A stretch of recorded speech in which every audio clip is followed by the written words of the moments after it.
What's going on, you guys? Welcome to the NorCal Sport Report on IE Sports Radio, your direct feed for all that is sports. And today, we have my good friend Aaron of 49ers First Takes. He'll be on here today talking with us about the 49ers offseason moves and what it means for the Niners. Like, what are they doing this offseason? Because a lot of fans are just turned off by what they're doing. The Niners have gutted their entire defense and players on offense. What does this mean for the Niners? Where are they going? And can they compete this next coming season? I don't know. The Golden State Warriors, since getting Jimmy Butler, they are 10-1, and they are dominating right now in the 6th seed on their way up. We're going to talk about them a little bit later in the show. San Francisco Giants news, San Jose Sharks, Sacramento Kings, a whole lot more. All this say on the show. NorCal Sports Report, episode 20 here on IE Sports Radio. Let's go.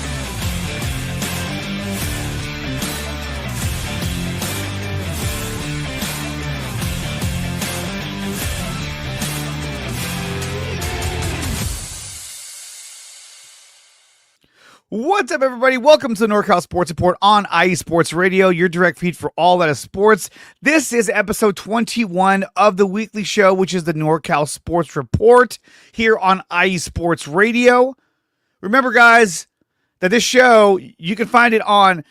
Oh, that's the wrong one. I'm so sorry. You can find us on X, Instagram, Facebook, TikTok, YouTube, all that at IE Sports Radio. Check out iesportsradio.com for a full list and catalog of all the shows we have to offer here on IE Sports Radio. Check out iesportsradio.com /shop to pick up some merchandise, shirts, sweatshirts, beanies, whatever you need. It's there, and it's a great way to support the channel and the network of IE Sports Radio. And remember, you can also find IE Sports Radio wherever you find podcasts, may it be Spreaker, Castbox, Spotify, Apple Podcasts, wherever you find podcasts, you will find IE Sports Radio. So definitely check that out. This show is brought to you by Planet Jerky, premium brisket beef jerky, the jerky that's on a whole other planet. You can place an order for Planet Jerky's premium brisket beef jerky over at planetjerky.net, or you can follow them on Instagram at Planet Jerky over on IG. That's what the kids call it these days. We're also brought to you by Vital Apparel. IE Sports Radio is proudly partnered with Vital Apparel, a brand not only fits great, but also promotes and donates to mental health research. Use promo code IESR to save up to 15% off their comfortable and inspiring gym wear, and help Vital Apparel on their amazing journey to support mental health research. It's a real thing, guys. Definitely check that out.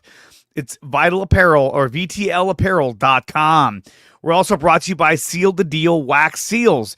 If you need seals for a birthday invitation, wedding invitation, then check out Seal the Deal Wax Seals by Cecilia B.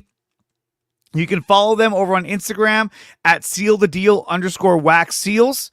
You can also place an order for those wax seals over at iesportsradio.com /Seal the Deal Wax Seals. All is one word. So definitely check that out. And we're also brought to you by Raw Nutrition, our newest sponsor. Go to getrawnutrition.com and use promo code IESR to save 10% off your purchase at Raw Nutrition.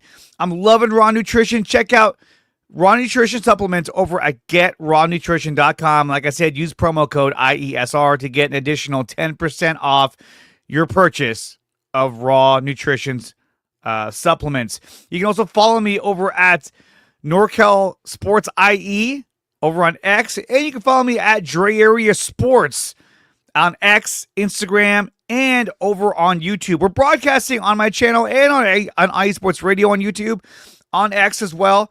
But definitely subscribe to my channel. Subscribe to IE Sports Radio as well, so you never miss this show and you never miss all the other shows that are on IE Sports Radio or anytime I go live over on my channel, which is DreArea Sports.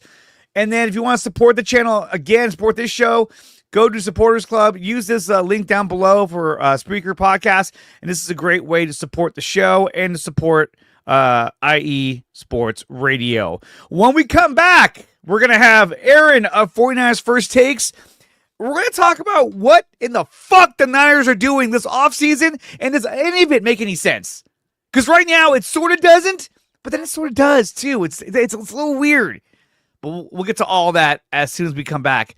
You're listening to NorCal Sports Report, episode 21 on IE Sports Radio, your direct feed for all that is sports.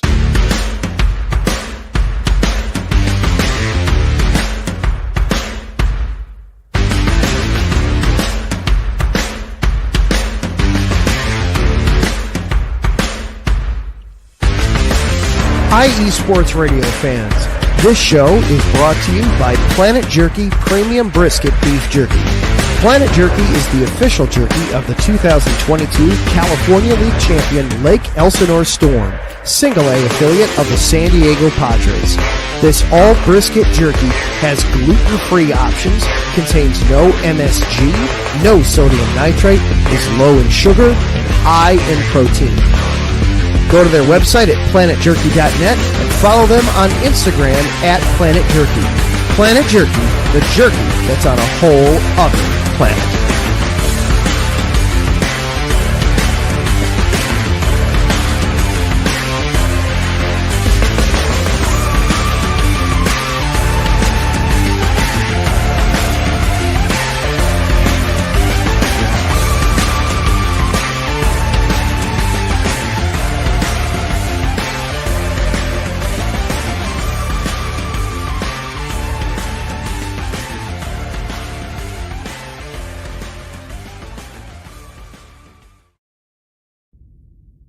Rise and shine.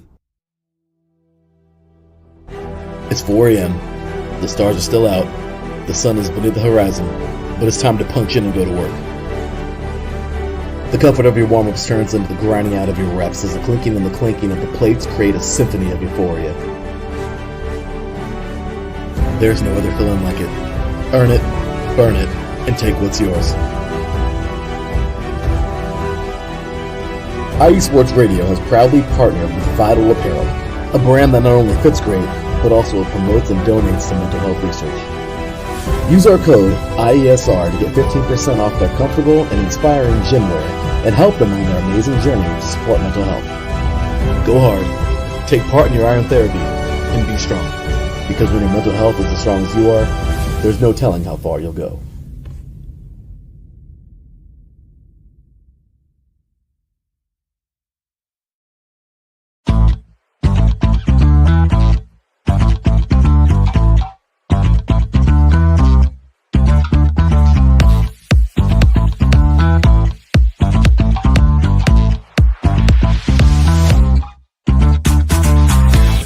Hey there, IE Sports Radio fans. Be sure to check out our sponsor, Seal the Deal Wax Seals by Cecilia B. You just finished your very own wedding or baby shower invitations and you're looking for that extra special touch? Maybe you just wrote a letter to a relative or a friend and you want to add to their smile when they receive it. Then seal the deal with Cecilia's handmade sealing wax stamps for your invitations, letters, and gifts. You bring the deal, we'll bring the seal. You can find them on Instagram at sealthedeal_wax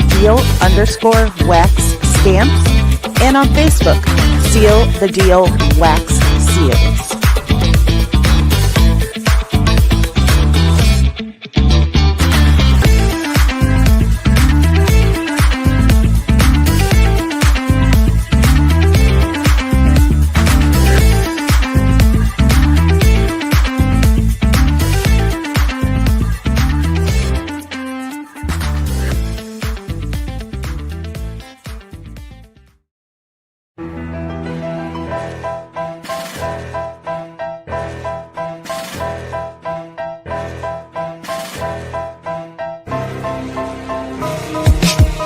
For the last 10 years, IE Sports Radio has been bringing you amazing content ranging from interviewing legendary athletes, coaches, and other authorized media personnel to building tailor-made shows dedicated to all major sports cities around the country.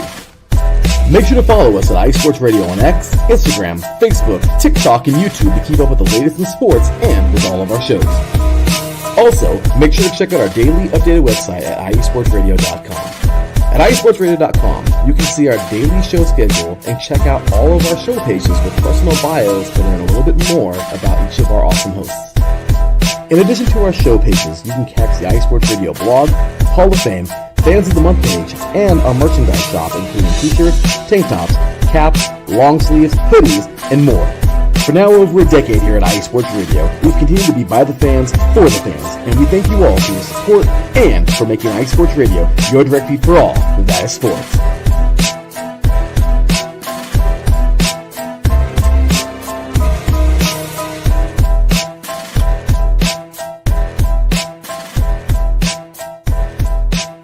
Minutes past the hour here on the NorCal Sports Report on IE Sports Radio, your direct feed for all that is sports. And the Niners are off to a somewhat of a weird start when it comes to free agency. And we're going to talk about it today when I'm joined by Aaron of 49ers First Takes. Dude, what's going on? Thank you for coming on, Aaron. Been a weird couple of days, man, with all these moves happening. It has. Some of them we knew were coming. But it's this is an interesting off season to say the least, but I'm doing pretty well, to be honest with you. I'm doing okay. I don't know if the 49ers as an organization are doing okay right now. They're doing a lot of spring cleaning, if you know what I mean. Absolutely. Just massive spring cleaning. And it's to the point where it makes people wonder what's going on, right? And look, like I always say, full transparency, I was a little upset, especially yesterday when we found out the news about Joey Bosa. Now, look, some people would say, look, Bosa's past his prime. Bosa, Joey that is not the guy he used to be. And I agree he's not. But I think at this point, I want to see the Niners make a move to help reinforce that defensive line, to give it some depth, add a guy with experience so that when you do draft, whoever you're going to draft, you got some guys in there that are veterans that can help mentor these guys. But no, that didn't work out either. So let's go over all the people that left, all the players that left over this past few days. Okay. Let's go ahead and bring that on right now. This is it. And it's a hefty list of guys. We're talking about Aaron Banks, TreArea Ward, Hufanga, Greenlaw, Moore, Mitchell, Dobbs, Samuel. A lot of players, a lot of people are freaking out. A lot of, like, Emmanuel Acho is saying, like, they're gutting their team. Ryan Clark is like, they should trade CMC or Nick Bosa. Look, at the end of the day, right, is it jarring to see this many players leave? Yes, of course it is. It's like, holy shit, what's going on? And they're not signing anyone of notice. They're signing some quality players, but they're not signing any impact players. But they kind of preach this at the combine. He says, we've spent a lot of money, that's what John Lynch said. And so, they're looking to kind of pull back. Sorry. They said we want to pull back how much we're spending, right? So when you look at this list, you go, okay, Aaron Banks, we weren't going to bring him back. He had a horrible year last season. We weren't going to even give him close to what he wanted to get. He got 4 years, $77 million by the Packers. Hey, Green Bay, have fun with him. Maybe he bounces back. Maybe he doesn't. But this is not a contract that I would have wanted the Niners to offer this guy. So is it jarring that he left? I guess, but it's not a guy that I really wanted to keep anyway. TreArea Ward made it clear that he wasn't going to come back. His wife didn't even want to live in California. So yes, he is gone, and we knew he was going to leave. We knew that, but it's why we drafted Renardo Green. Well, it's not why we drafted, but thankfully we drafted Renardo Green, and so now we have him and Diamador Lenore as your two corners. And we signed some as well, so this isn't that bad of a loss. And he had a down year last year, but he also had a lot going on in his life. And I think he let everyone know that he wanted a full reset going into this next season. Talanoa Hufanga. I love Huff, but he had to go. Yeah. You got Jair Brown. You have Malik Mustafa. They also signed another safety. They're probably going to draft a safety as well. Malachi Moore is a guy that they could be drafting in this upcoming draft. So I think it was time for Hufanga to move on. If he would have stayed, there's no guarantee that he would have been your starter. So I think that he needed to go. The biggest one, I would say of everyone on here, the one that hurts the most is Dre Greenlaw going to the Broncos for 3 years, $35 million. Aaron, How did you feel about seeing Dre Greenlaw follow Hufanga over the Broncos? He was the only one on this list, if you look at this list really closely, that was the one that hurt. Because, yeah, the injury-prone part of his game is, it's very well known. He's had a lot of injuries, especially the Achilles in the Super Bowl. But just a little bit of what we got last year when he returned for that two quarters. He made the Niners defense kind of go back to what they look like in previous years. So yeah, this was definitely the one that hurt the most. Aaron Banks, we talked about this on probably one of the first times me and you did this YouTube thing together, where we were, co-host, and said that Aaron Banks was out the door and we didn't have a problem with it. Charvarius Ward, also, we knew that was coming too, especially now when you think about everything that he had to deal with in the offseason with his losing a child. His wife wanted to get out of California. That we knew was coming. And it made it easier with the drafting of Bernardo Green, who played really well last year, and Diamondor Lenore at the other corner. So those moves, at least those three or those four, the one, like you said, the one that hurts the most is Dre, because him and Fred Warner were like, a package that came together, the two of them, Warner, or kind of like back when we had Navarro Bowman and Patrick Willis, same thing.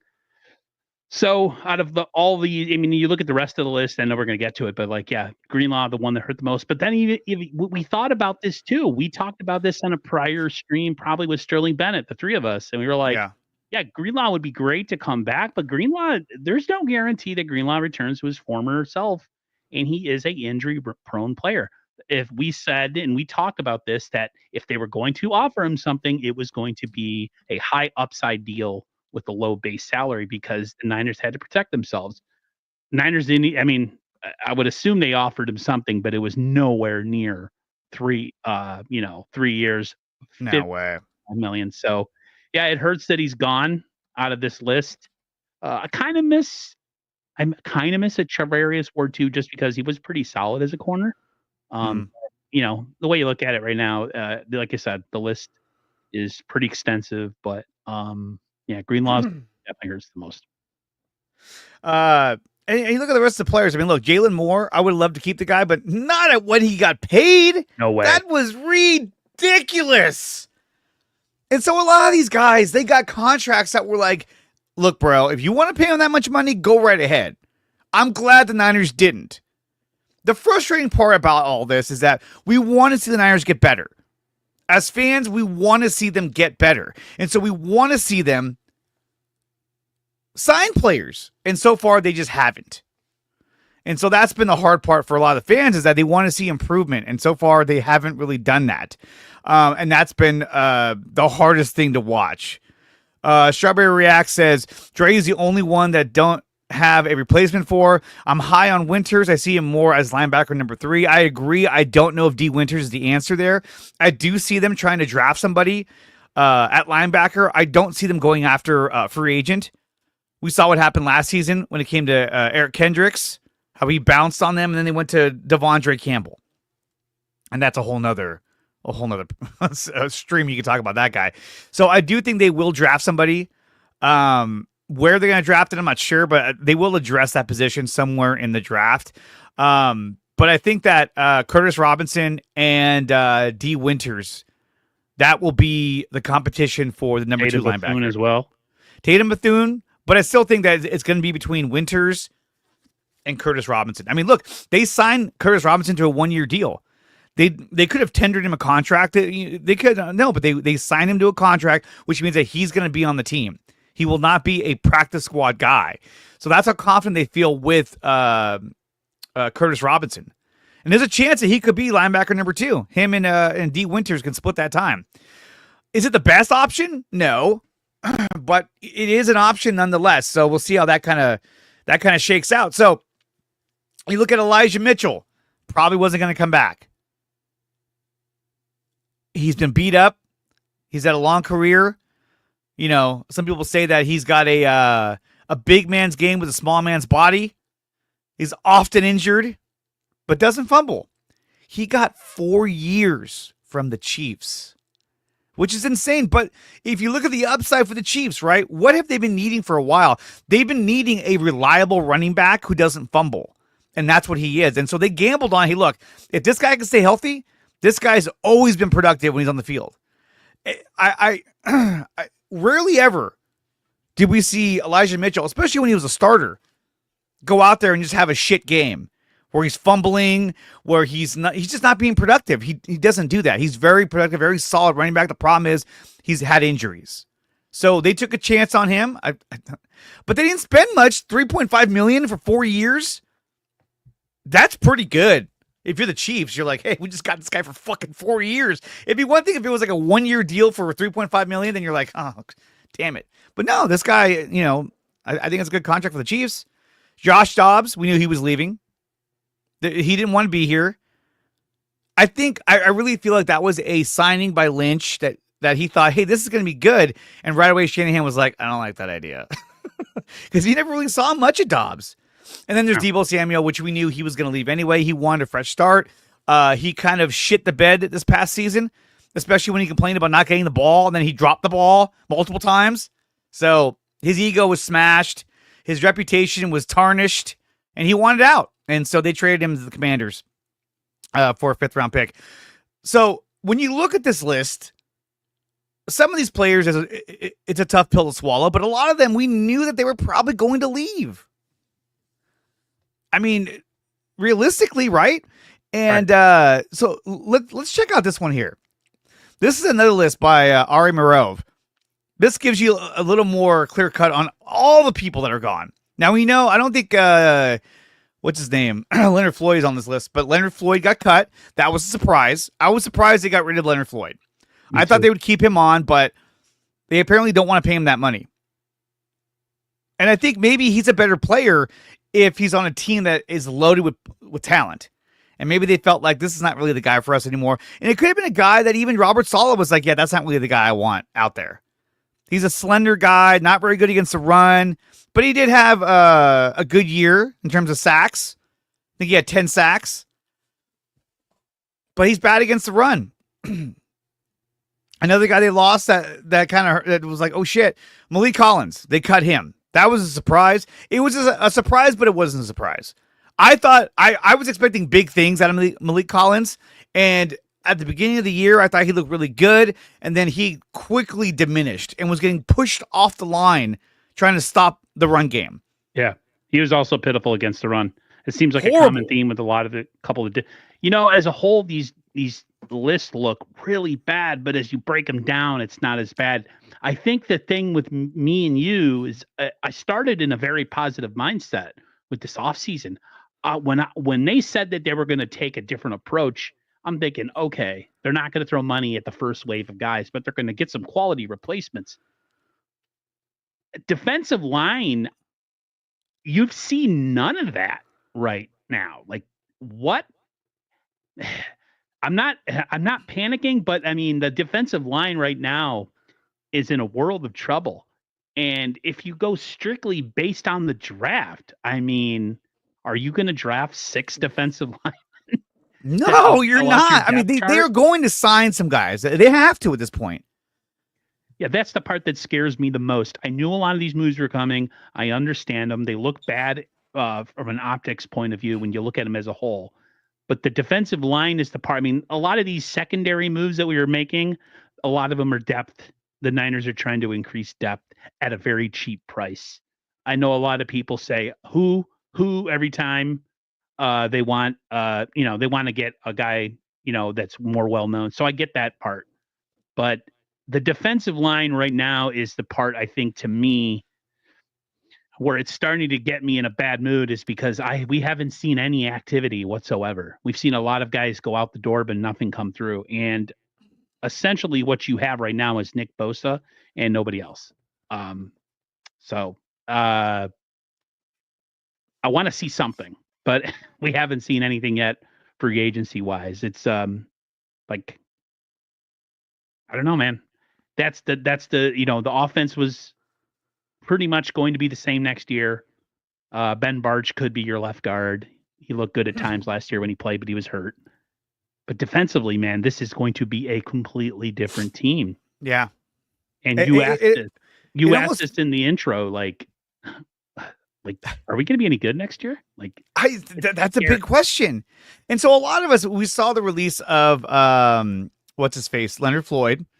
Where is it? I got it right here. So they released Leonard Floyd, which was like, oh man, like what? Okay, so if they're doing this, then that means that they're going to be probably signing Joey Bosa, right? Like, yeah, it's got to mean that. What else could it really mean? right. Joey Bosa is going to be a Niner. Right. A lot of sites, a lot of pages. A lot. And then this happened. The Bills signed Joey Bosa for a contract that could be as big as $15.6 million. I'm sorry. Look, I love the idea of having the Bosa brothers as bookends on the D line, but for the base salary of $12 million with incentives up to 15.6, I'm sorry. No, thank you.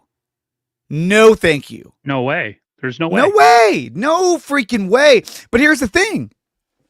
The Buffalo Bills did this last year. They cut all those players and ate like $60 million in dead cap.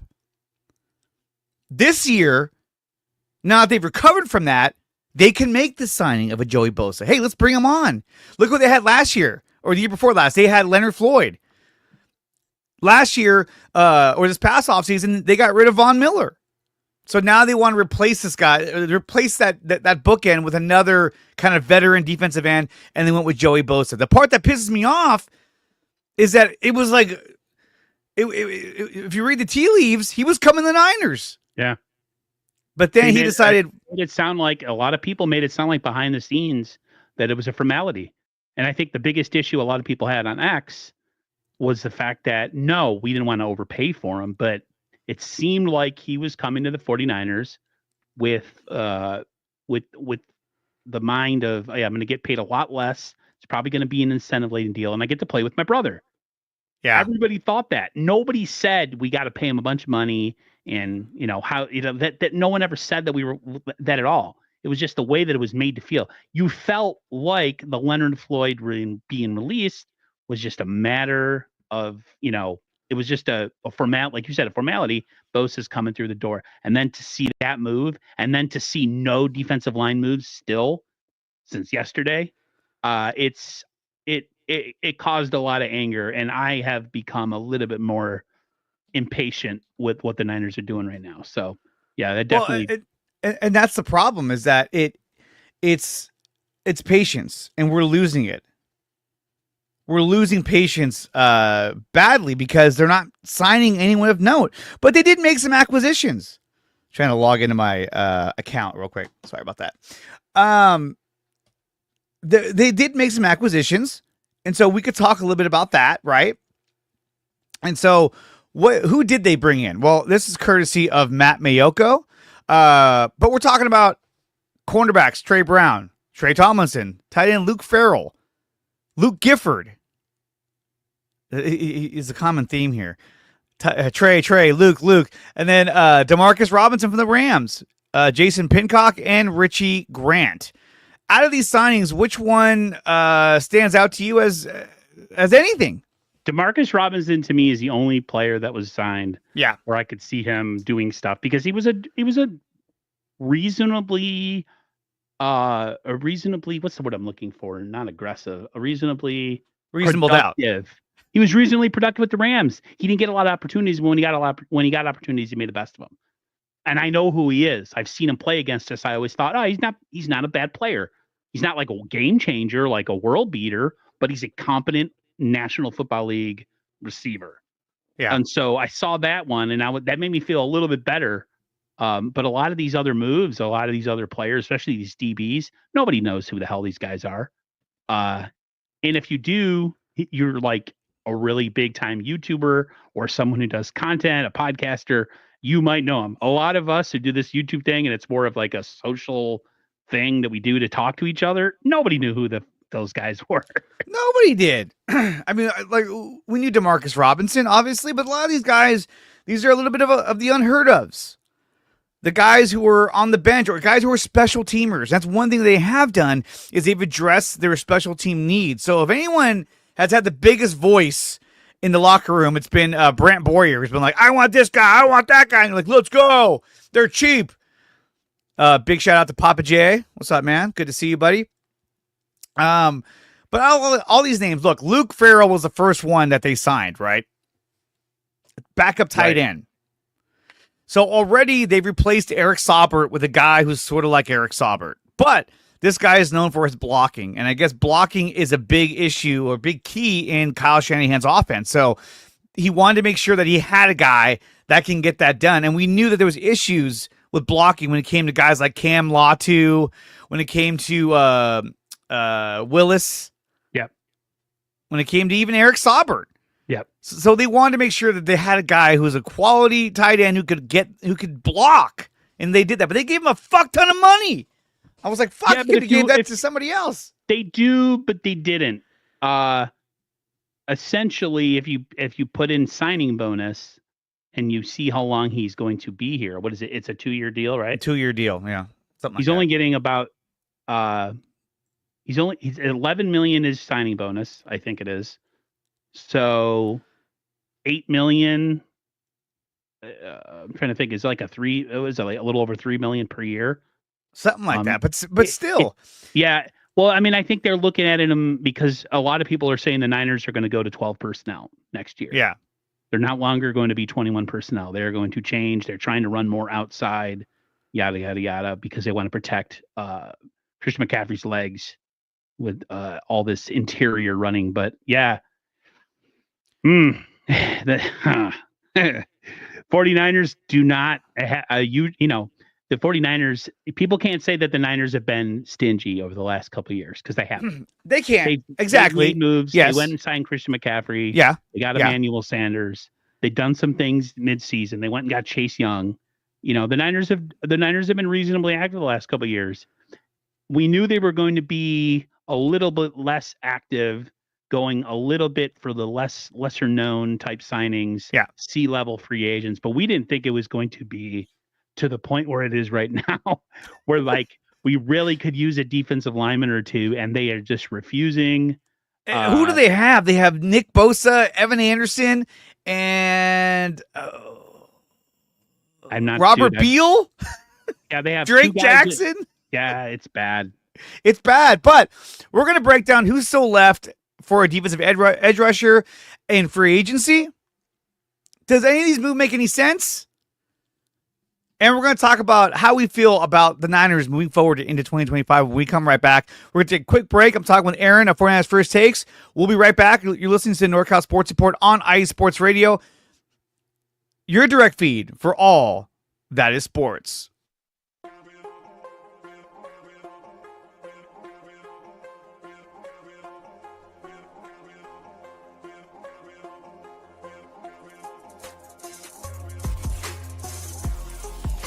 Hello, ladies and sinners. Hello, sports fans around the world.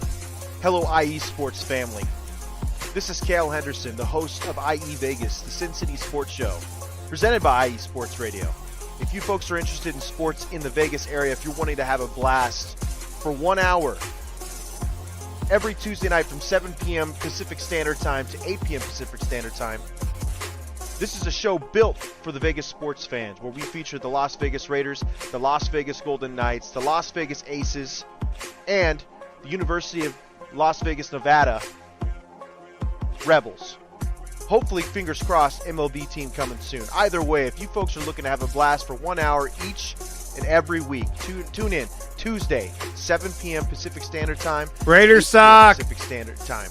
If you folks are interested in Vegas sports news, go to our Twitter at SinCities_IESR, and you can speak with me, the host, Cale Henderson, at Cale_Henderson on Twitter. At any time, be happy to reply. Always want to reach out to our fans. Again, the Sin City Sports Show, presented by IE Sports Radio, your direct feed for all that is sports.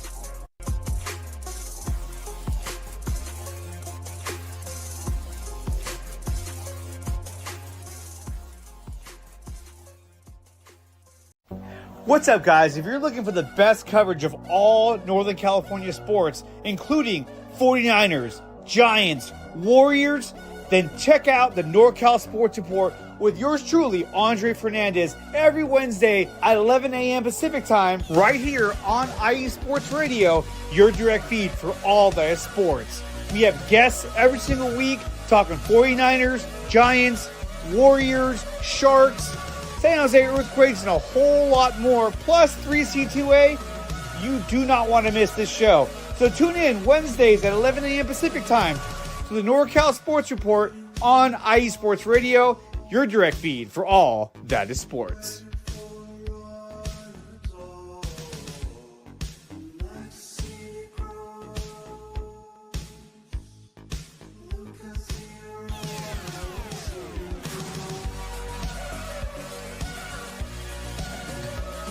Minutes past the hour here on the NorCal Sports Report on IE Sports Radio, your direct feed for all that is sports. We're talking with Aaron of 49ers First Takes. You can find him on YouTube and on X and on Instagram and on TikTok at 49ers First Takes. Okay, so Aaron, let's talk a little bit about this. You got that, Taryn. And you're next, too. Right? When I do SoCal, Lakers suck. Anyway, okay, so let's talk about, these are some of the edge rushers that are still available in free agency, and I wanted to go with you, Aaron, because I want to get your take on this. So let's go ahead and pull that up right now. We got, that's the wrong one. That's the wrong list. There we go. You got Azeez Ojulari, Charles Omenihu, Matthew Judon, Zadarius Smith, Dante Fowler, Joshua Uche. Out of all these players, I mean, at this point, any of these guys would look sexy to me. I'd be like, okay, yeah. Matthew Judon, okay, let's go. Charles Omenihu. What do you think about this list? Who would you rather see them go after? It's tough. You like to have someone that's proven, right? Yeah. No, like last year with Leonard Floyd, he's a proven guy, gets 10 sacks a year, he's never hurt, blah, blah, blah. So guys like Zadarius Smith, older player, Dante Fowler, older player. Those would probably, if you had to just base on name value, would be, yeah, let's go after those guys. But man, double dip with some lesser known guys like a Matthew Judon or Azeez or even Joshua Uche.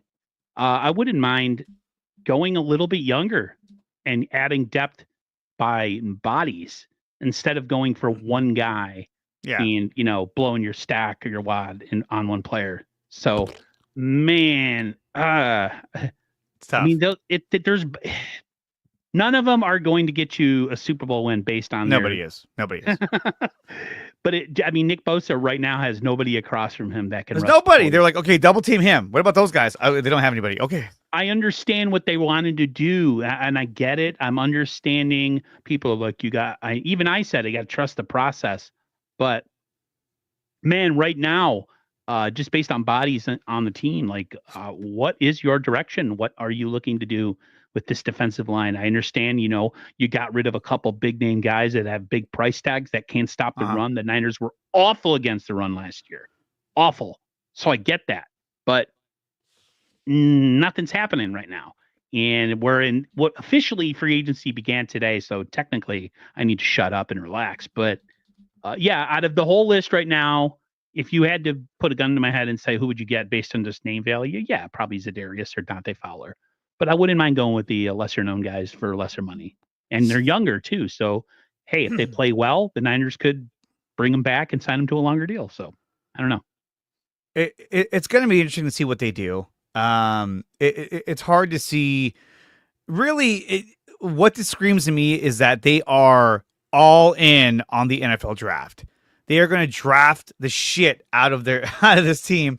And I think that's where they're looking to really bounce back, is that they want to get as many players, as many quality players as possible.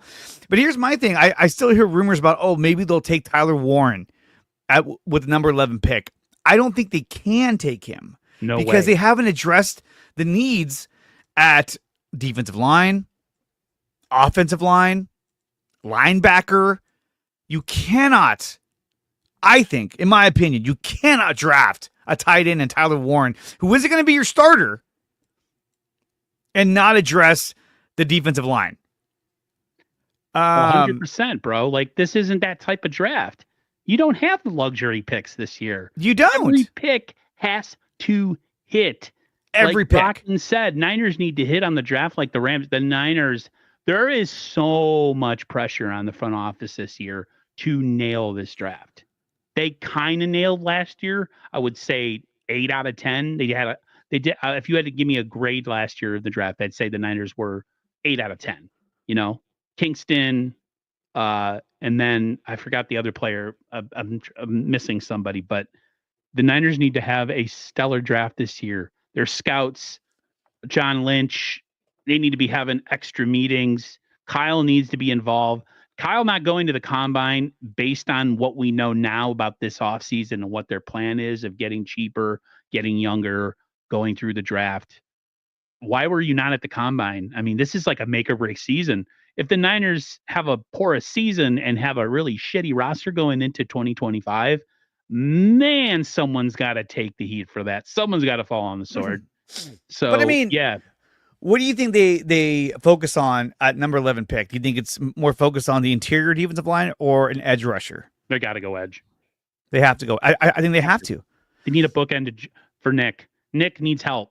If you would have signed Joey Bosa, that's maybe you have some options there, some flexibility. But I think, yes. I mean, obviously, look, when you look at the top-rated edge rushers coming out of the draft, Abdul Carter, he's amazing.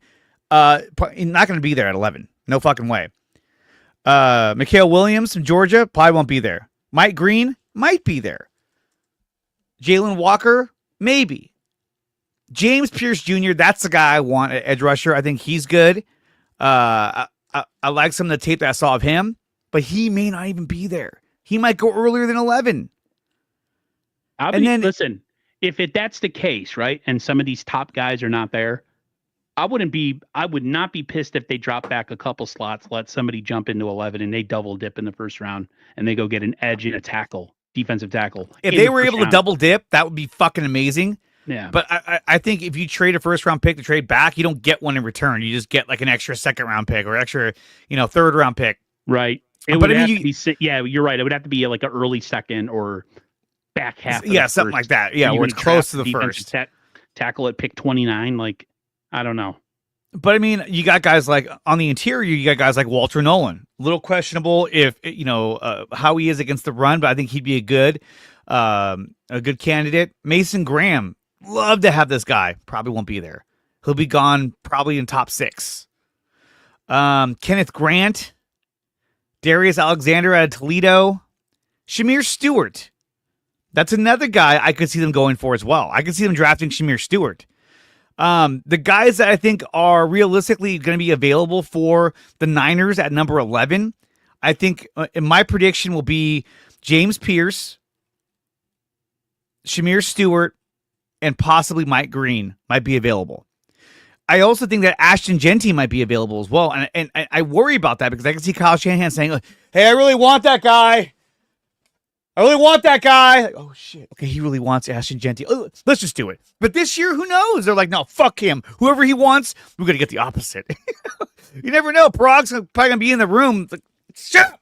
Quiet. You're a coach. We decide everything. So we'll see what they do. I think if I had to make a prediction on who they're going to get, it's going to be either James Pierce Jr. or it's going to be, what's his name? Shamir Stewart at Texas A&M. Those are the two guys. One of those two guys will be a Niner. And, Shamir Stewart, I think fills a lot of needs for them. He can do edge. He could do interior. He's versatile. Freak athlete. I think this guy is going to end up being a Niner, or it's going to be James Pierce Jr. if he's still available. So you look at it this way, right? We talk about one of these guys is going to fill one of the spots on the defensive line. They're going to draft another player somewhere down the line. I bet you they feel like they can fill a defensive line starting spot and one edge rushing defensive line starting spot in this draft. So that's why they don't feel so like pressured to kind of sign these guys right away. They want to see who's left. And yes, Steve-O, Kinlaw got paid. That Why? made 0 sense. Why? 0 sense. He's awful. You got rid of Jonathan Allen for Javon Kinlaw, and you're giving him $30 million? That was like, you what? wouldn't pay Jonathan Allen But you'd pay Javon Kinlaw, who is a mental case, injury prone, and he's not good. He's just not. He's not good. He's not good. To me, that to me, and maybe they know something we don't about Jonathan Allen, and maybe it's good that the Niners didn't get him. But man, that doesn't look. You're right. That's a bad look. That's a bad look. Now, at the same time, we're talking about guys like Solomon Thomas and Javon Kinlaw and how they may have come to the Niners at a low price. They both got contracts. Of course, the Cowboys dumbasses had to jump in and be like, we'll get Solomon Thomas, former number 3 pick. Like, no. Who's not good at anything. He's not good at anything. He looks like Dak Prescott's older brother. Yeah. It doesn't make any sense. I know. He said King. That's why. Kinlaw must have had some dirt on Adam Peters. He's got nudie something or like weird. Never mind. I was going to say something, but I might have found a certain. Never mind. Anyways, look, Adam Peters. You can say whatever you want. I don't care. Adam Peters did an amazing job last season, but Adam Peters reminds me of how I used to be in fantasy baseball and fantasy football. Well, I would try and get these veteran guys that I knew were good, and these are the guys that I trusted, as opposed to trying to get younger. He's been getting all these old guys that he knows, guys like Javon Kinlaw, guys like Deebo Samuel, Bobby Wagner, who's like ancient, as old as my dog. I'm 35. He's pretty much my age. Yeah, can you imagine going out there and playing another season? My God. Yeah, it's he wouldn't have been I'll tell you what though, someone like him wouldn't have been a bad move to replace a guy like Greenlaw. Just as a veteran, as an older player that's been in the league. If you brought him in just for that, but like still, he's old. Yeah, and I agree. Kinlaw would have been a decent pickup if he didn't get that fat ass contract. If they would have brought him in and he came on for like $5 million, $6 million, I'd be like, okay, for 1 year. Yeah, that's the worst kind of thing for a guy like him. You give him that much guaranteed money, and then he gets hurt, and it's like, he has no incentive to play hard because he just got. If the Niners are going to target anybody this offseason, out of that list that I had up, let me pull that back up. I would love for them to get Azeez Ojulari. The problem is that I don't see Azeez coming here for less than $10 million. I see him wanting like $12 million, $11 million, $10 million with massive incentives. Yeah, I don't see him coming cheap. He's a young player. He's young, and that's his value. Is that I'm young. I'm younger than all those guys on that fucking list right there. Charles Omenihu, he's getting old now. I'd love to have him, but he's getting old. Matthew Judon, he's not too old. Zadarius Smith, he's old. Dante Fowler, sort of getting there. So I think that I would go for the top two if you could bring them both in. It depends on how much they want to spend. I mean, right? You know what I mean? And here's the problem: is that I think a lot of these names that are out there on this list, I think they're trying to base it off who they draft, but we won't know who they draft until April 13th. So they have to make some acquisitions now. You say April 13th. The draft's way later. It's way later. When is it? It's like the last it's like the last weekend of the month. I think it's on like the 29th through the 30 something. Yeah. I was like, did they move it up this year? No, I just that was a date that I remembered. That's probably wrong, but anyway, they still have all that, right? So they can't wait for the draft. They have to get somebody in here because the longer you wait, these guys are going to start signing elsewhere. And then you got to make sure that you have some of these guys to surround the young guys. You can't just roll with all young guys. They're going to be like, what am I doing? Oh, Nick Bosa, he's the veteran leader. And Evan Anderson is also not really. He's kind of young too. So they have a lot of work to do. But I wanted to bring this up. This is courtesy of BetUS. They're a sponsor of the DreArea Sports Show, not IE Sports Radio. Sorry, Larry. But this is a cool little chart. How worried are you on a level of 1 to 10? And anyone watching in the chat, if you want to chime in with a number, please do. How worried are you, Aaron, on a level from 1 to 10? Where are you at right now with the 49ers offseason? I probably started at a 3, but I would say right now I'm at a 6. Just based on some of the lack of moves in certain areas. Mm-hmm. And also just based on the fact that this is a really, really important year for the 49ers draft-wise. I mean, they really got to hit it. I feel like based on how bad last season was and based on how there was so much equity in some of these older players and we kind of got away with, people maybe there were so many players on this team that had built up equity that maybe shouldn't have been here, like a Trent Taylor, something like that. Holding on to a guy like Kyle Juszczyk for way too long. Yeah. But I'm about at a 7 just because we knew this was coming, but just there's a real lack of there's a real big feeling of unknown right now, Dre. Yeah. Like there's a lot of unknown. This is a scary offseason, man. Like, I mean, at John least and with Kyle Joey Bosa, really it gave you something like, okay, we know that he's gonna be the other bookend, or he's gonna be a rotational piece. Cool, we got a little bit more reinforcements, but nothing. They're like, the Niners could actually go after Jonathan Allen. No, they didn't. He signed with the Vikings immediately. Yeah, and then the funny thing about it, we haven't even talked about, and I don't know if you want to bring this up. What? But the Brock Purdy contract. Like, they haven't even addressed it. They're not even in a hurry. No, not a hurry at all. There was someone who was like, "What do you think? Are you worried or you not?" And I was like, "I think it ain't gonna get done till freaking probably August, like the last couple ones." Like, man, this is like such a huge off season where they got to make so many moves and they got to be right and they got to hit on so much stuff. And man, dude, like, give us a little bit of hope with some of the moves that you're making. Something. There's a lot of C-level free agents. They're really basing it on hitting in the draft. They really got to every pick's got to be a slam dunk. It's definitely 7-8 is definitely real. Yeah, a lot of people are like, let the offseason play out. I am letting the offseason play out. We haven't gotten there yet. Look at my post. It looks like some Franken beans right there. Okay, so and then Terrence says 7 as well. 8. Rockin' New Era says 8. Steve-O, he says 8.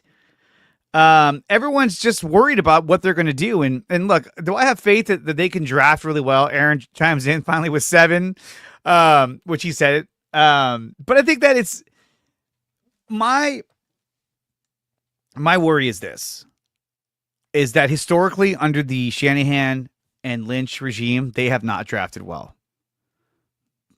Aside from this last draft, they have done a horrible job. They've drafted, unless it's a slam dunk player like a Nick Bosa, they've really. But that was an obvious pick. It was like they're going to draft him for sure. Even the analysts knew they had the number 3 pick or number 2 pick that year, and they were going to draft him. I mean, obviously, look, they struck gold with some of these players.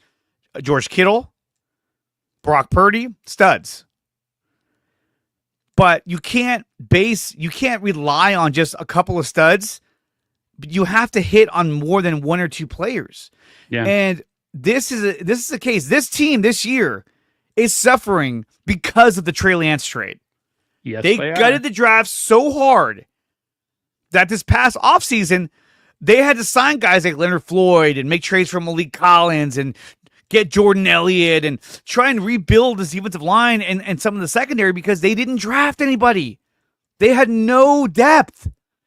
And so I think they reached a point where they said, okay, this is the year we have to do it. And originally I was saying, hey, look, this is the year that they have to go all in because the Super Bowl is going to be in Santa Clara. They got to go for it.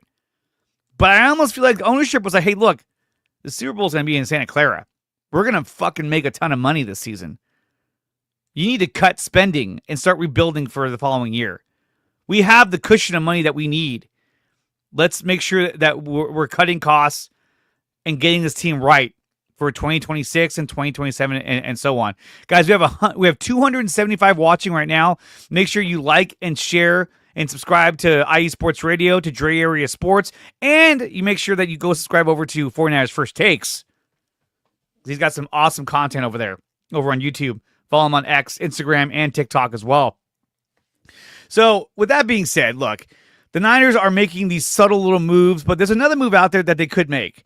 And I wanted to get your take on this because they just announced this a few minutes ago, is Cooper Kupp is getting released. Do you think he is a guy the Niners could target? I'd say no. Because you got Pearsall already, And Jennings, you got the underneath guys. I think that maybe brought him in with an expectation that he was not going to be the Cooper Cup we saw a couple years ago when he was healthy and in his prime. If you brought him in strictly to be another proven NFL body, as far as like he has produced at the NFL level, if you brought him in on a cheap deal, and that's it. But I'm just like, he's not going to come on a cheap deal.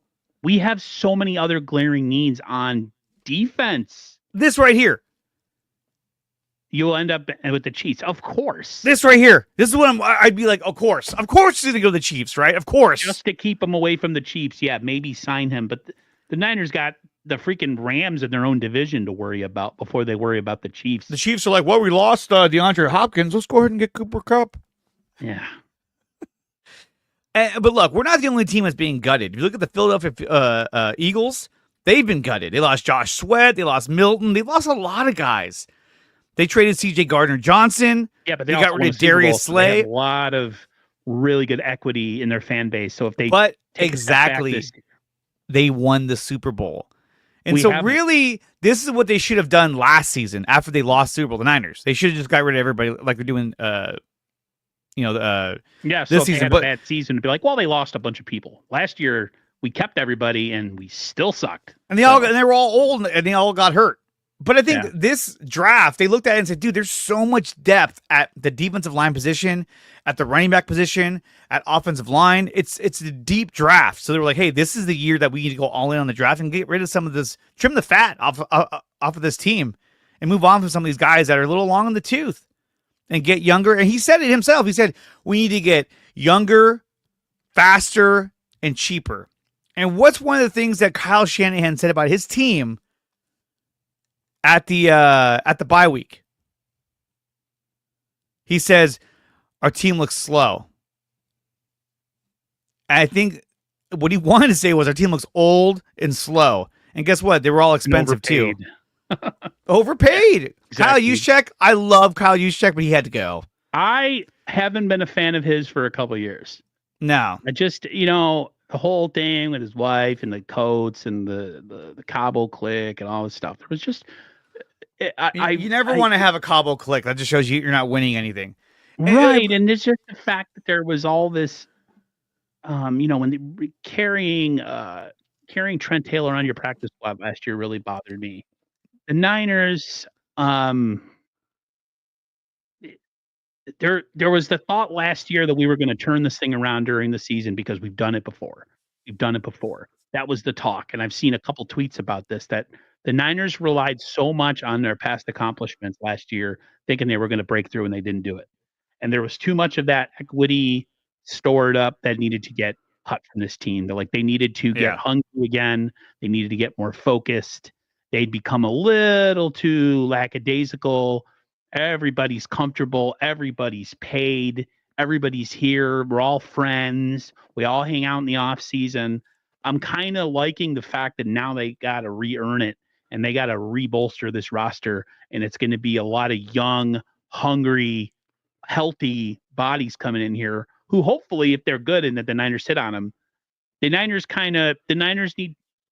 to when they say recalibrate, it wasn't just a financial thing. I think they needed to get rid of some of these old heads, people that had got here that got a little comfortable. And I think Juszczyk is the perfect example of a player who has, for what they're paying him and for what they're getting out of him, wasn't worth it. They'll eat that contract this year, probably. Hopefully next year they don't have to pay $10 million for a fullback. That's just stupid. That's just that's like a luxury thing that you do when you've winning on a dying position that most teams aren't even using anymore. Thank you, Rock, and I appreciate that. Yay! Thank you, Rock and New Era 84. Okay, so I agree that Kyle Juszczyk, as much as I love the character and the personality, he made some clutch catches as well in the playoffs. It was time to move on from that. If you can't run the ball up the middle on the goal line, why do you have him? Why are you here? Exactly. Why are you here? And not only that, but I love what Rock and New Era says right here. Kyle would draft a running back and won't stick with him because he's so reliant and obsessed with CMC. I agree, but also they did a second-round tender on Jordan Mason, which to me is they like to keep him around, but they took a gamble too. They said, hey, we're going to give you a second-round tender. So if somebody does sign you, we're going to get a second-round pick. A team may get desperate enough where they need a running back so bad that they're like, fuck it, this is a trade for that guy. He looked amazing first half of the season. And if they don't trade for him, they still got a legitimate number 2 running back. So I like that move. That was the move. If you watch the show, I actually said I would give him a second-round tender. Somebody told me in the chat, he's not worth that much money. He's not worth, I think it's like 5.6 million or 6 point whatever million. I think he is. I was like, dude, I would give him a second round. You give him a third-round tender, gone. And you get a third-round pick. That's pretty good. But I would say, hey, look, you were so productive last season, I'll give you a second-round tender. And if someone wants to pay you that much money or more, I get a second-round pick back in return. I'll take that. One thing I wanted to add. Go ahead. Another thing that really bothered me about Kyle Juszczyk is he was never willing to take a pay cut for this team. For the amount of money he's made. Yeah. And how long he's been in the league. And, you talk about winning, culture, and all this other stuff. And you're not willing to take a pay cut, to help a team, help with them signing players or freeing up cap space. And then there's a lot of other players on this team that would and did over the last couple of years. I just thought that was the fact that he didn't want to take a pay cut and he'd rather be released has told me all I needed to know. And I know a lot of people say, well, man, that's, never mess with a man's money. And, if he, all that kind of stuff. I get that. But there's so many other players on this team that are way more productive and way more valuable than him. And he took a pay cut last year. I don't believe he did he? He did. He did take but I mean, it was a small one. Yeah, from 8 to 4. He took one pay cut last season. So that's too expensive. No one should be too expensive for a fullback. He's not a tight end. Steve was like, listen, Aaron, know your shit. I'm sorry. Steve was like, what the fuck? Aaron, thank you so much for coming on here, dude. This was a lot of fun. Obviously, we'll be doing it again throughout the season, off season, that is. Right. And I'm not a basketball fan, but I am so rooting for the Warriors to win the title this year. Absolutely. I hate the Lakers. So do I. I hate LeBron. You hear that, Taryn? You hear that? Yeah. Dang, Aaron. No, yeah, I hate the Lakers. They suck. He's a big Laker fan. Anyhow, Aaron, let everybody know where they can find you and whatever you got cooking for the rest of the week. Not much cooking right now. I might, as free agency comes to a close, but closer more to the draft. 49ers first takes Facebook, or no, 49ers first takes YouTube. 49ers first takes Instagram. 49ers first takes X, and 49ers first takes TikTok. TikTok is essentially just a lot of shorts. I'll go live on there during the season. A lot of people confuse me for Max Crosby. I am not Max Crosby. And then YouTube is more of what you're seeing here. A lot of collaborations. I think me and Dre are going to try to do something going into next year on some definitely. sort of regular basis. So right now it's with the off season, it's kind of like whatever as far as live streams go whenever anybody's available. But as we get closer to the season, I'll definitely have more of a set schedule during the week as we talk about each game, wrap up each game, cover the game, what happened, and then as we look forward to the next one. So if you guys are interested in that kind of stuff, then I would love for you to come to the channel. Thanks for having me on, Dre. I appreciate it, man. Of course. Anytime, dude. Absolutely. Guys, when we come back, we're going to be talking Golden State Warriors basketball here on the NorCal Sports Report, episode 21 on IE Sports Radio, your direct feed for all that is sports.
everybody. This is Taryn Rodriguez. Are you a fan of volleyball? Are you a fan of Thunder Spikes? Then I have the show for you. Set Point, where I cover NCAA men's and women's volleyball, high school boys and girls volleyball, beach volleyball, and even professional volleyball. Catch the action every week here on IE Sports Radio, your direct feed for all that is sports.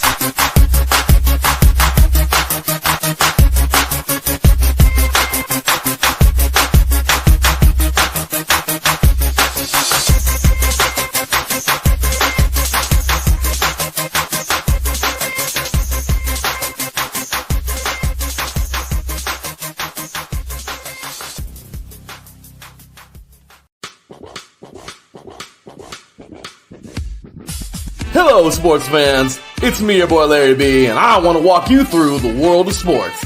No, not just the mainstream major TV deal type sports, although those are important too. But let me be your guide through your journey of all sports, from college to the pros, the minors, and everything in between. Each week, we are talking sports galore with true diehards just like you from a hardcore fan's perspective that's sure to quench your thirst around leagues you may know all too well and some you may even discover here. That's right, sports fans. If you love sports of all kinds, enjoy hearing amazing sports stories, and respect all sports because you know how difficult any of them can be to play or compete in, then this is your show. Join me, your boy Larry B, on the defining moment each week here on IE Sports Radio, your direct feed for all that is sports, and let the sports come to you.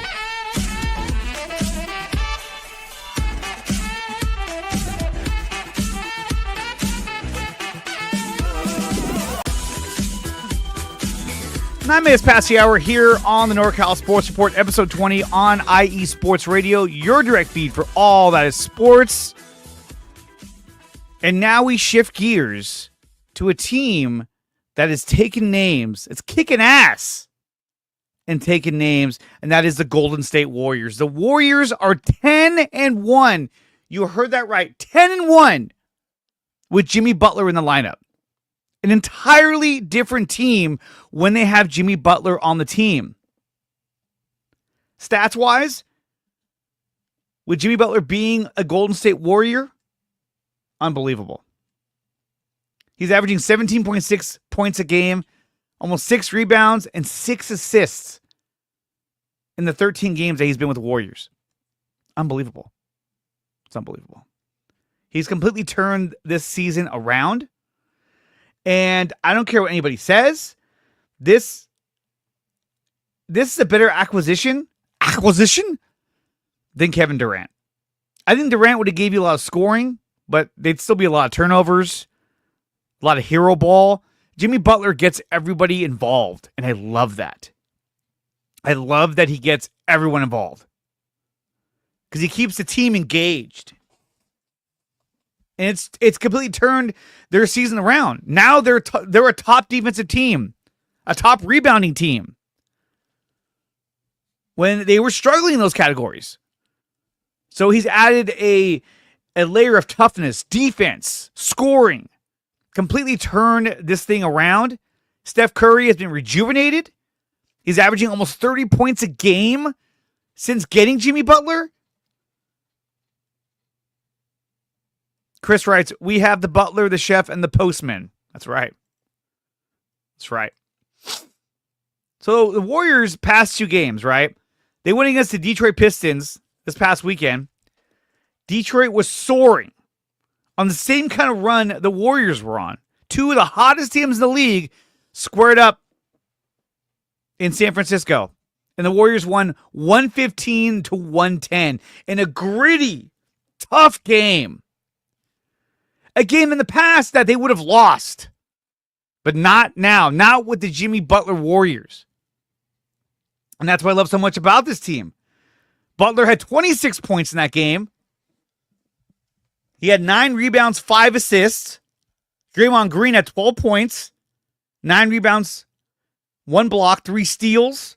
Moses Moody had 3 steals at 12 points. Stephen Curry, 32 points, 4 assists, 3 rebounds. And they did all of this against the red-hot Detroit Pistons with the same record at the time as the Warriors. They did all of this without Brandon Pajemski, without Jonathan Kuminga. All of that. And that's incredible. Those are two big players that they didn't have starting or even playing on their roster. And then they went to go take on the Portland Trail Blazers. And this is a team, too, that, hey, look, they're out of it. But they played their asses off against the Warriors. And at one point had a big lead against the Warriors. It was like, what's going on? But the Warriors are tougher than they look, and they came back and they won that game by a final score of 130 to 120. Jimmy Butler, 15 points, 10 rebounds, 10 assists. Andrew Wiggins could never do that on a consistent basis. Stephen Curry, 24 points, 3 assists, 2 rebounds. Quentin Post, 11 points, bombing threes. And Moses Moody, 20 points. The resurgence of Moses Moody since those players have gone down, since they trimmed the fat and got rid of all those other guys, got rid of Slow-Mo and Dennis Schroeder and all these guys, he has soared and has done so well since that move. And I love it. I absolutely love it because he's showing the team why they signed him to that contract. Because he's been good. It's unbelievable. It really has. In 10 games in February, he was averaging 27 minutes a game. And in those 27 minutes a game, he was averaging 13 points a game. This month so far, in March, it's only been 6 games. He's averaging 30 minutes. He's averaging 11 points a game. So you're like, okay, scoring is up, maybe a little down this month. Okay, I can live with that.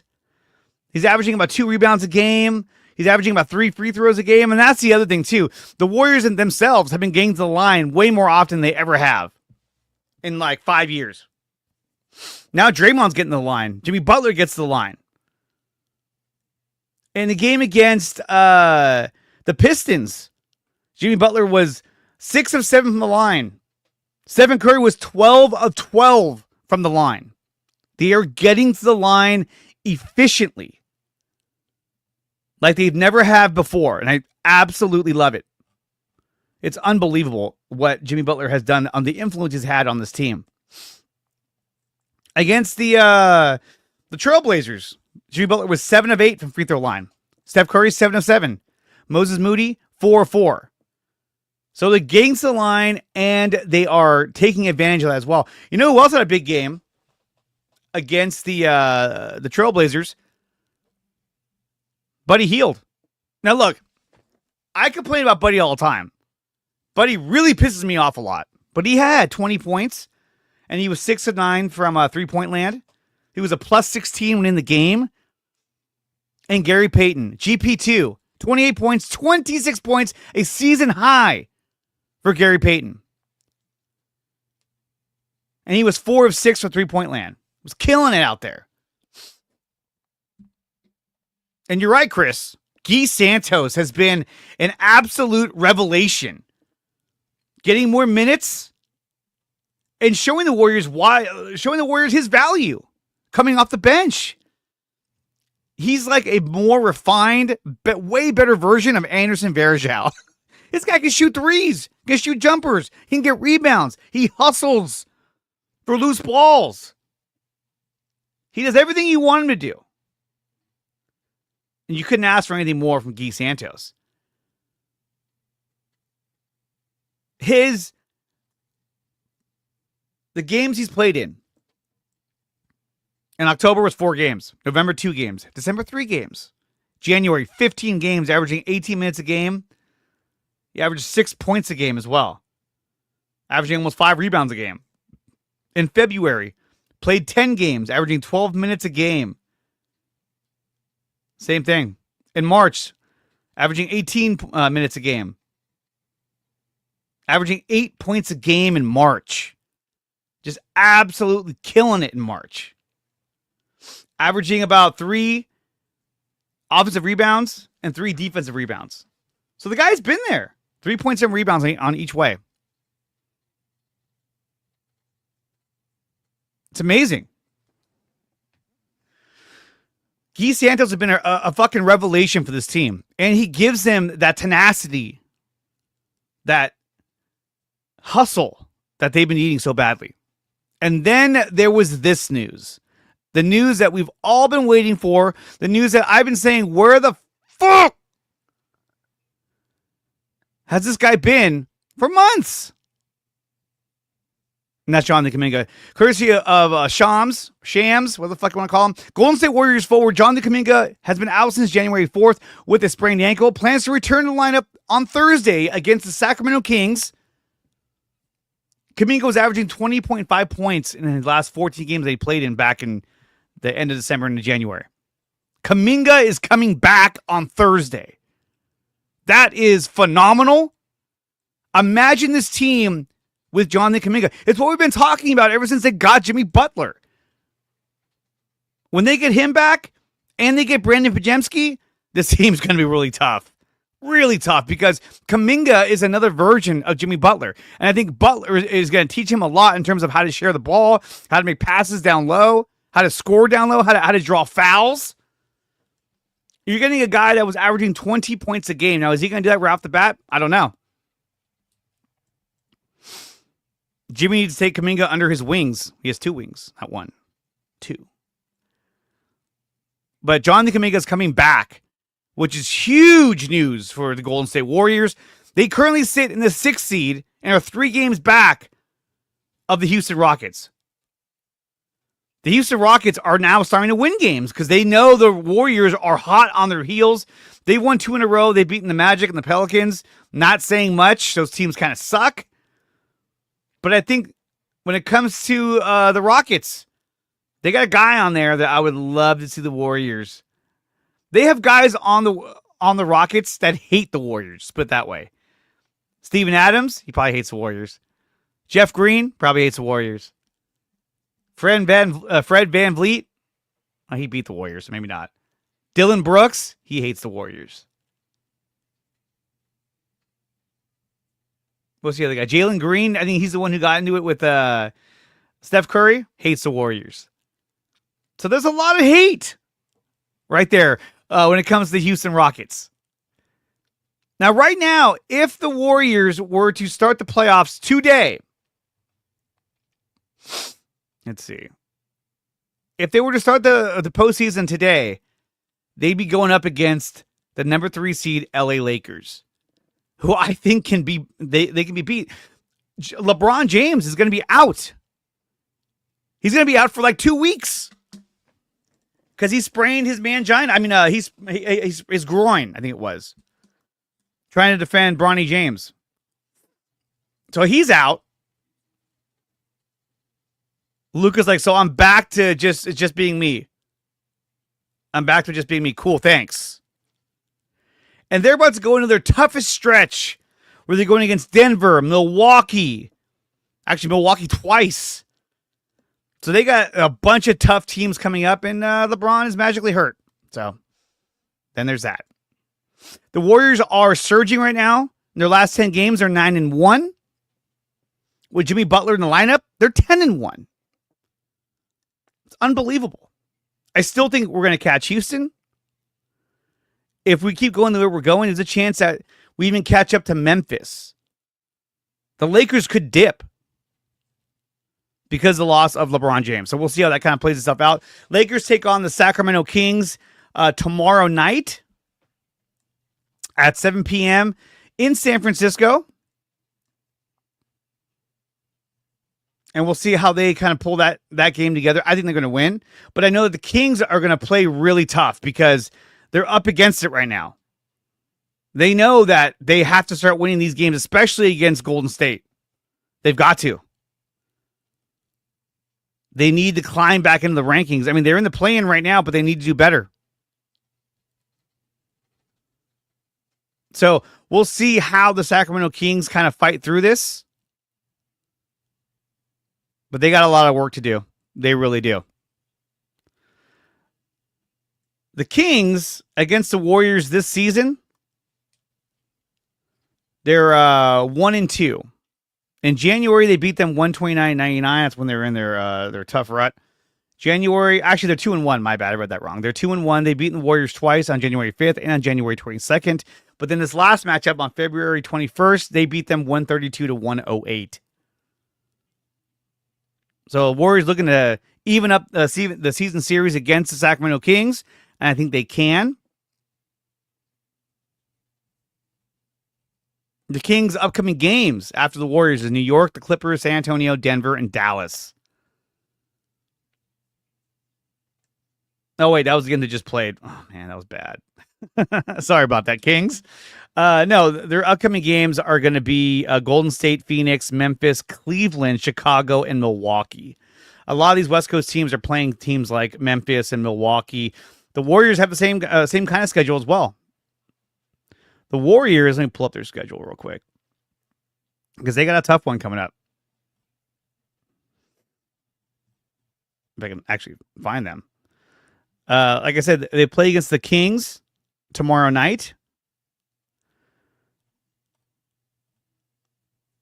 What is this? Next game, last game. Blah, blah, blah, blah. They got New York after that at home against Denver, at home against Milwaukee, and at home against Toronto. So 3 good games, New York, Denver, and Milwaukee after you take on Sacramento.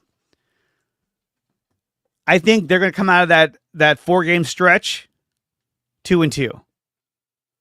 I don't see them beating Denver. I'm sorry, 3-1. I think they can beat Sacramento, beat New York, beat Milwaukee. Denver will be up in the air. It's a pick 'em game. And I think they'll beat Toronto as well. All good stuff. It's going to be a good season, good end of the season. And we'll see how the Warriors come out of this. When we come back, you guys, we're going to take a quick break. When we come back, we're going to talk about the San Francisco Giants and a few more scores around the Bay, and then we're going to call it a day or call it a week. Also, when I put this out there next week, I'm going to have my good friend Andrew Forder will be on talking Golden State Warriors basketball on next week's show, so that should be fun. He was going to be on this week. We couldn't quite make it work,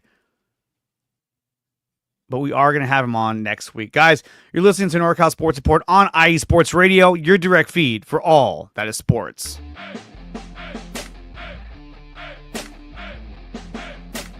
What the fever on the head?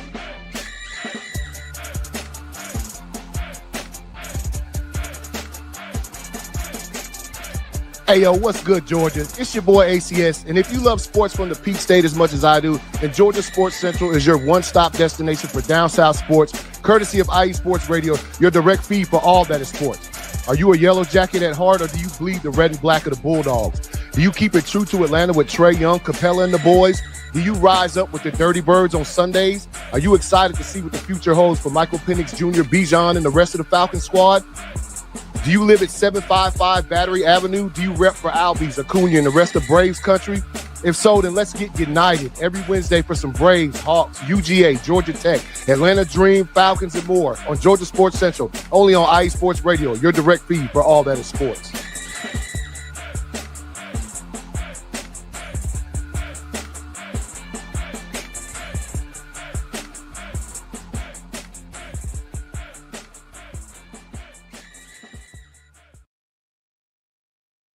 All right. Thank you, ACS, for that. Check out the Georgia Sports Show, hosted by my good buddy ACS.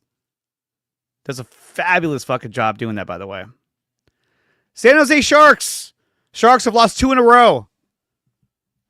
Their record right now is 17-40-9. And tonight, actually tomorrow night, they take on the Chicago Blackhawks at 7:30 p.m. Pacific time in San Jose. Blackhawks are 20-36-9. Sharks got a lot of work to do if they want to get back in this, but right now they're having a tough time. Let's talk about some San Francisco Giants baseball. The Giants are still in spring training, and currently they sit with a record of 12-3. Now, granted, yes, I know it's spring training. It doesn't mean much, but they're playing really well, and they won 2 in a row. They beat the Rockies on March 10th, 8-2, and they beat the A's last night at a final score of 5-3. In that game, Justin Verlander pitched, and he's had a good spring, by the way. I'm surprised because at his age, he pitched 5 innings, gave up 4 hits, 1 earned run, 1 walk, and 4 strikeouts. That's really good. Ryan Walker had a blown save. Then again, it is spring training. And Camilo Doval pitched a scoreless 7th inning, struck out 2. Tyler Rogers pitched a scoreless 6th inning and struck out 1. So that's good news. Eric Miller got the save. He pitched 1 inning, gave 1 hit, 1 walk, and got through it. Offensively, Elliot Ramos went 1 for 3. Matt Chapman, 2 for 3. He is having a scorching hot spring. He went 2 for 3 with 2 RBIs. Wilmer Flores, 1 for 2 with 1 RBI. And then Max Stassi, he went 1 for 1 with 2 RBIs and a home run. So, way to go, Max. Fitzgerald 0 for 3. He's been getting coached by Joe Panik. That's pretty cool to see. David Villar, who's been a spring training stud every year, he went 0 for 1. And Jung Ho Lee went 1 for 3. Interesting to see if Jung Ho Lee can bounce back this year. Willie Adames 1 for 3. Also had 1 strikeout as well. He did score a run, but no RBIs.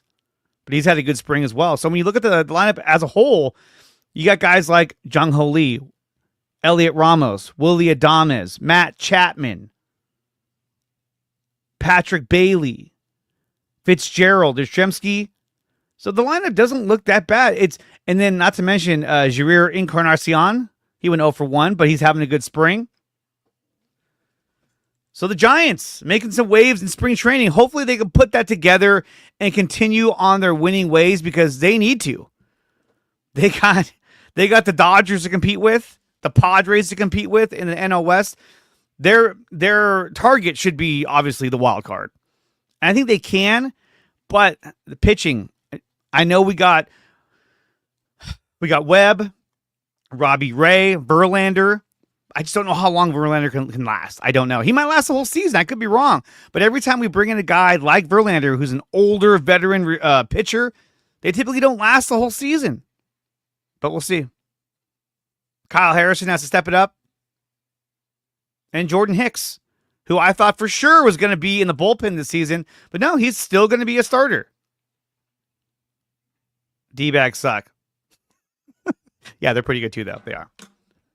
They are pretty good. So definitely keep an eye on how the Giants do. And let's hope the Giants can have a good season. We'll be following them through spring training and into opening day here on the NorCal Sports Report and on my channel over on DreArea Sports. Guys, that's going to do it for the NorCal Sports Report. I want to thank everyone who came out today. I want to thank Aaron from 49ers First Takes coming out here and talking some 49ers football. I want to thank Rockin' New Era 84, Chris Hubner, Strawberry Reacts, Steve-O, for chiming in the chat. Taryn Rodriguez, as always. Number 9, beach volleyball, rallied back to beat number 3, USC last Friday, and almost beat number 1, UCLA. Cal is now number 7 in the nation. Thank you, Taryn, for the college volleyball update. The Niners haven't made a big move yet. They've lost a lot of players. Can they rebound? The Warriors kicking ass, taking names. Can they do it again tomorrow night against the Kings? If you like this show, make sure you follow me on X. Follow IE Sports Radio on X. Subscribe to DreArea Sports on YouTube. Subscribe to IE Sports Radio on YouTube so you never miss any of the action. I want to thank Larry B for putting on IE Sports Radio. You're listening to the NorCal Sports Report, episode 21 on IE Sports Radio. Your direct feed for all that is sports. We'll see you guys next week. Peace!